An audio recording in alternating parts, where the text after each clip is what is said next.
우리 모두는 삶을 좀 안정되게 살고 싶어하는 마음이 다 있습니다. 균형 있고 조화롭게 다 살고 싶어 하지요.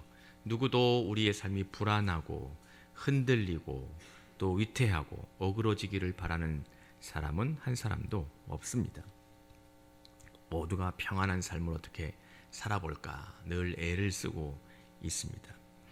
그런데 실상 우리는 마치 비유하면, 저의 비유는 아닙니다만, 지붕 위에 올라가서 바이올린을 이렇게 연주하는 것 같은 위태로운 삶을 산다고 말할 수 있을 것 같습니다. 아름다운 선율의 음악을 들려주고 싶은 마음도 우리에게 있고, 그렇지만 마치 지붕 위에 경사가 이렇게 급한 지붕 위에 올라가 있기 때문에 그 경사 위에서 균형을 잡으려고 애를 써야 되는 그러한 모습으로 우리의 인생이 묘사될 수 있다 하는 것이지요. 여러분들 중에 기억하시는 분들, 또 원체 오래된 영화이기 때문에 잘 모르시는 분들도 계시겠지만, 지붕 위에 바이올린이라는 영화가 있었습니다. 이 영화를 보면 각양각색의 딸들을 둔 한 인물, 테베라는 아버지가 등장을 합니다. 그 아버지가 이렇게 말을 하지요. 우리 모두는 지붕 위에서 바이올린을 켜는 사람들입니다. 한편으로는 지붕 위에서 떨어져 목이 부러지지 않으려고 애를 쓰기도 하고, 또 다른 한편으로는 상쾌한 음악을 들려주려고 애를 쓰는 사람들입니다. 이런 이야기를 하지요. 저는 이제 이 영화를 저도 오래전에 봐서 기억이 나는 대사는 아닌데 자료를 찾다 보니까 이제 보게 된 겁니다.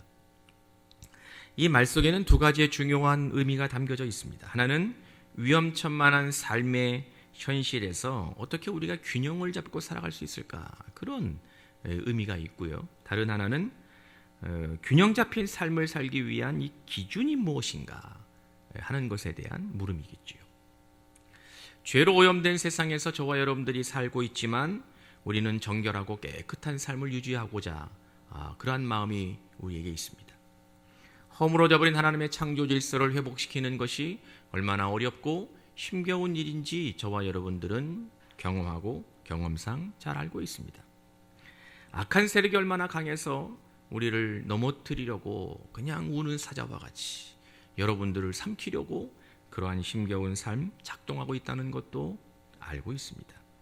하나님을 섬기는 진정한 예배자가 되고 싶은 마음이 우리에게 있지만, 또 주님을 사랑한다고 늘 고백하고는 있지만, 우리의 삶의 자리에서 하나님이 아닌 것들에 대하여 쉽게 넘어지기도 하고 따라가기도 하고, 세상 가치 기준이 더 좋은 것처럼 여겨져서 그곳에 손을 들어주는 그러한 일도 우리는 늘 하고 있기 때문입니다. 하나님만이 우리의 삶의 전부이라는 것을 알지만, 6일 일하는 것보다 하루 더 7일을 일하면 더 많은 수입이 생긴다는 것 때문에 쉽게 굴복하기를 휴저하지 않는 우리의 모습을 볼 때마다, 과연 우리에게 있어서 하나님은 누구신가, 하나님은 어떠한 분이신가를 좀 고민할 수밖에 없는 우리의 삶의 모습을 오늘 보게 되는 겁니다. 신학자인 루이스 스메디시라는 분들은 현대를 살아가고 있는 그리스도인들을 조금 전에 말씀을 드렸던 것처럼 지붕 위에서 바이올린을 키는 사람들과 같다고 비유로 이야기를 했습니다. 이분의 글을 읽으면서 제가 알게 된 거죠.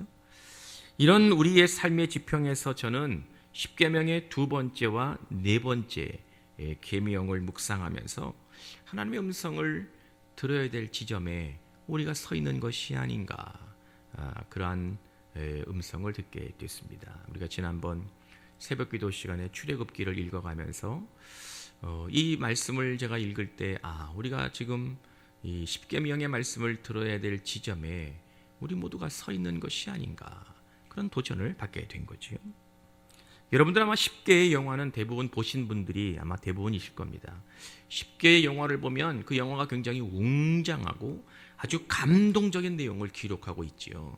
그런데 우리는 이 10개의 영화의 그 웅장함과 감동적인 모습은 참 잊지 않고 기억하고 있는 반면, 참 아이러니컬하게도 실제적인 우리의 삶에 주어지는 하나님의 말씀 10계명은 우리에게 그냥 적절하지 않은 것처럼 여기는 모순을 우리가 발견합니다.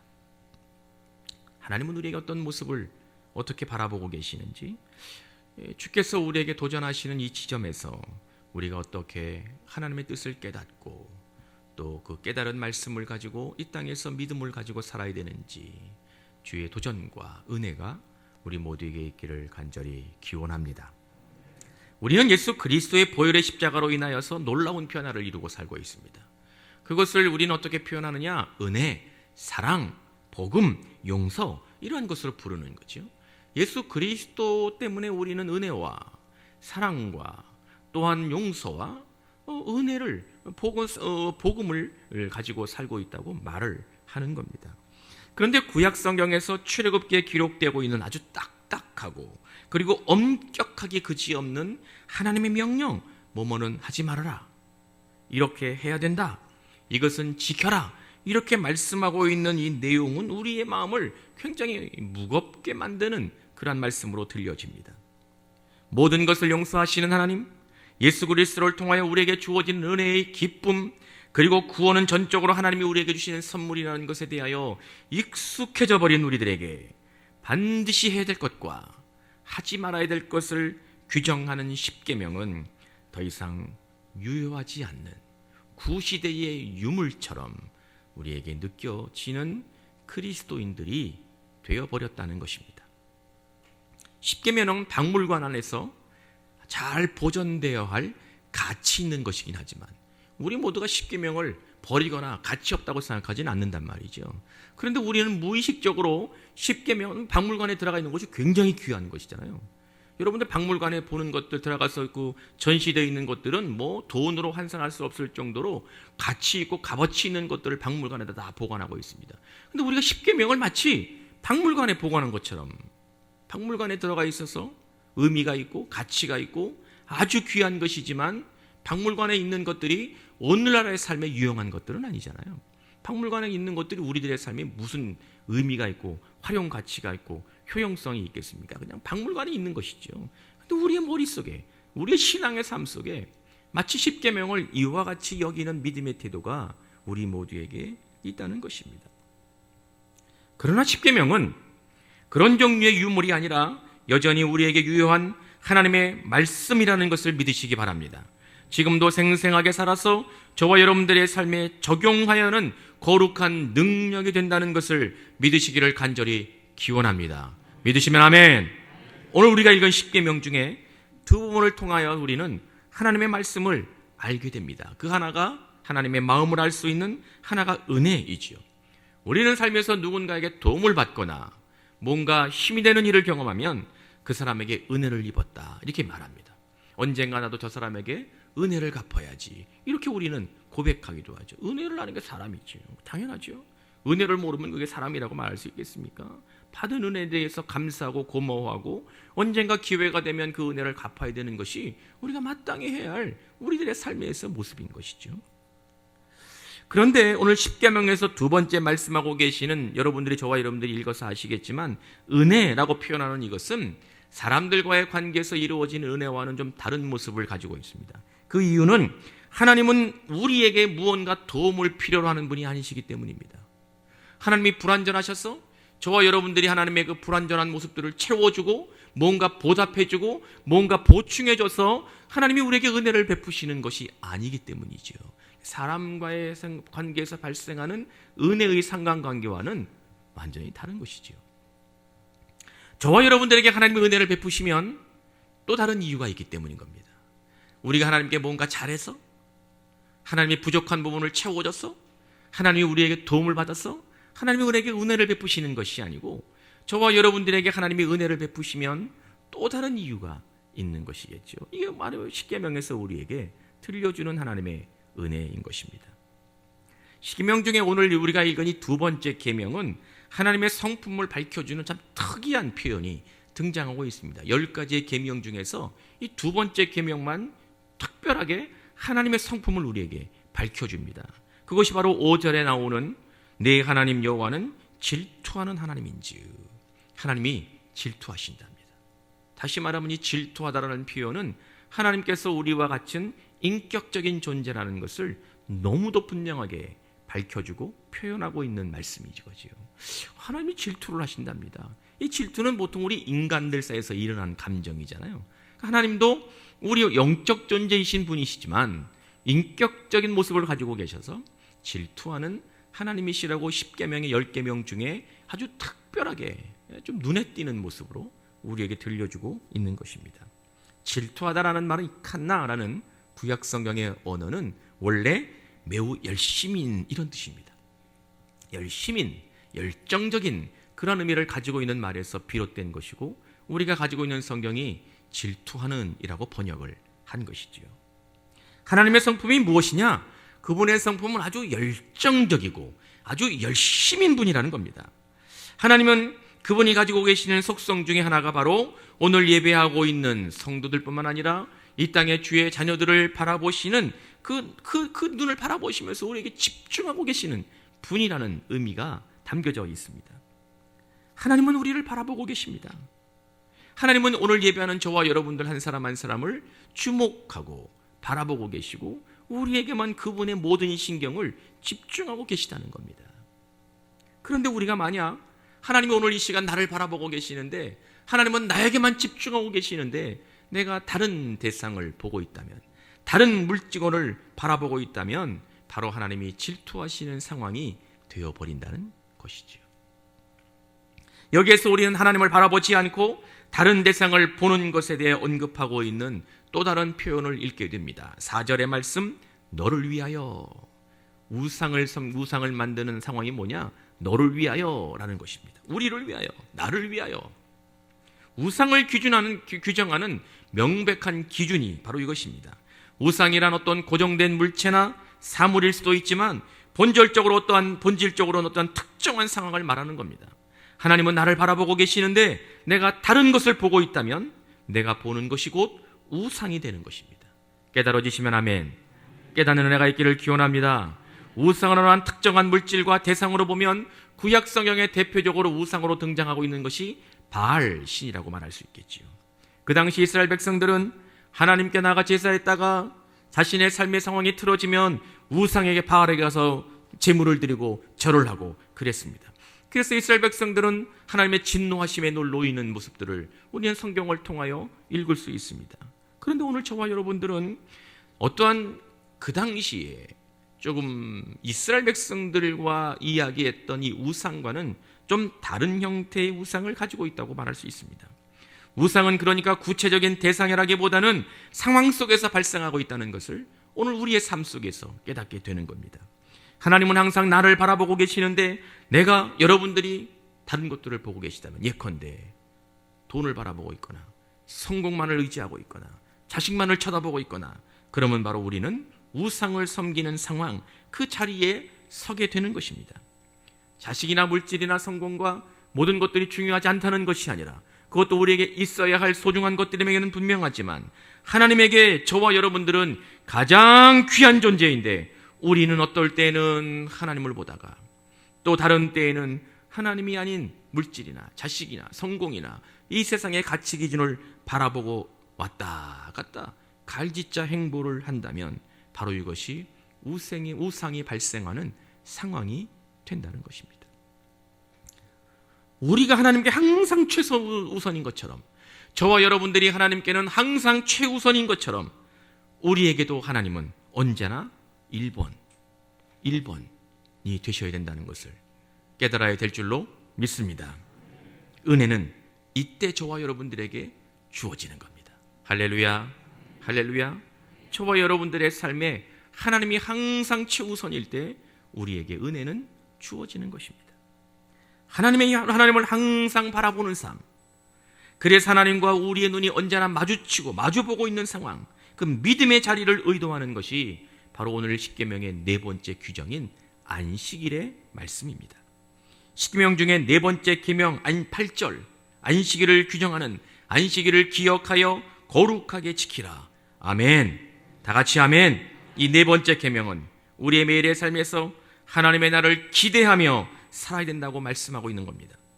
비록 우리에게 주어진 삶이 있기 때문에 6일 동안은 우리의 삶에 내 인생에 충실하고 열심히 살아야 되지만 우리의 주어진 삶에서 성실하고 최선을 다해야 하는 이유와 목적은 나를 위한 것이 아니고 6일은 저와 여러분들을 위한 삶이 아니고 바로 7일 하나님을 거룩하게 기억하여 구별하여 예배하는 것, 하나님을 만나기 위한 과정의 삶이라는 것을 우리는 깨달아야 될 줄로 믿습니다.